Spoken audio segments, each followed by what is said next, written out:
Lena Matthews sat motionless in her car, parked right outside the hospital where she had dedicated a decade of her life. Her fingers clutched the steering wheel so tightly that her knuckles turned white. Her chest rose and fell in deep, uneven breaths as she tried, desperately, to process the reality that had just crashed down on her. After 10 years, 10 long years, of selfless dedication as an emergency room nurse, she had been dismissed. Not for incompetence, not for negligence, but simply because of budget cuts. Just like that, she was no longer a part of the place she had poured her heart and soul into. The pain in her heart wasn't about the lost paycheck. No, it was about something far greater. The patients, the people she had cared for, comforted, and fought for. The lives she had touched. How could she just walk away from them? Nursing wasn't just her career, it was her identity, her purpose. And now it was gone. With a deep, shaky breath, she started the engine and drove home, her mind an endless storm of uncertainty, worry, and grief. That night, she barely closed her eyes.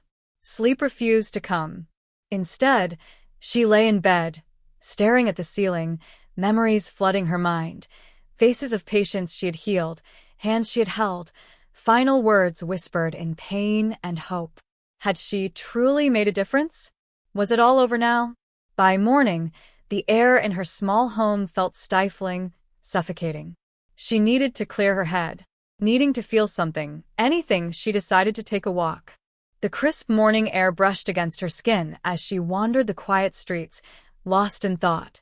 But then something caught her attention. A commotion ahead. A small crowd had gathered, forming a nervous circle around something or someone on the ground. Lena's instincts kicked in before she could even think.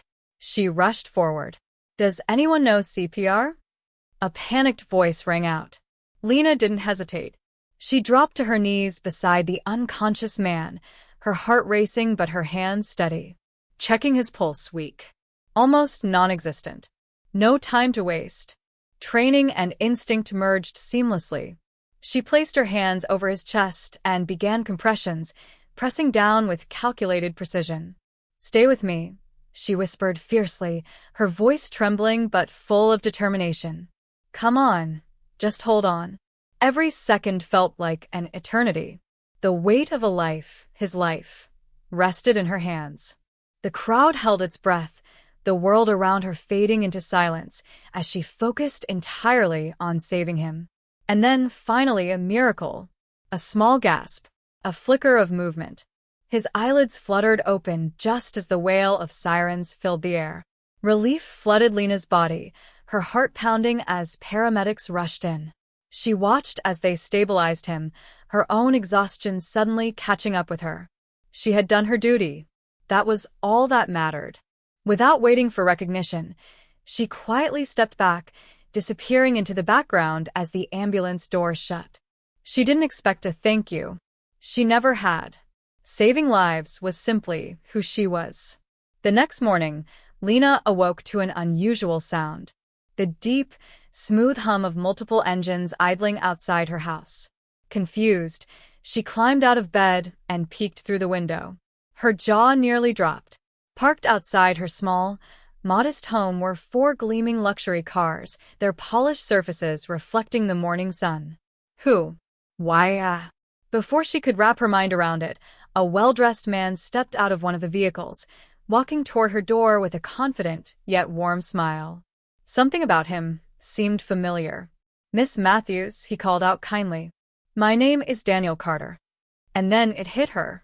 Recognition surged through her like lightning. This was the man from yesterday. The man she had saved. "I didn't get the chance to properly thank you," he continued, sincerity in his eyes. "You didn't just save a life.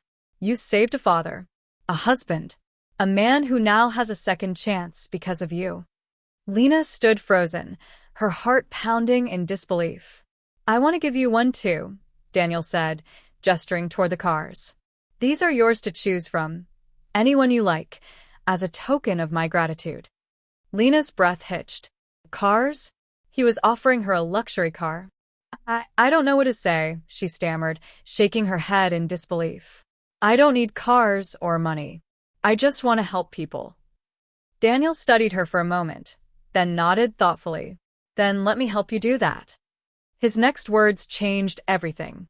I own a chain of private clinics, he revealed. I want you to run one. No bureaucracy. No budget cuts. Just saving lives the way you were meant to. Tears welled up in Lena's eyes. In just 24 hours, everything she thought she had lost was being handed back to her, but in a way she had never imagined.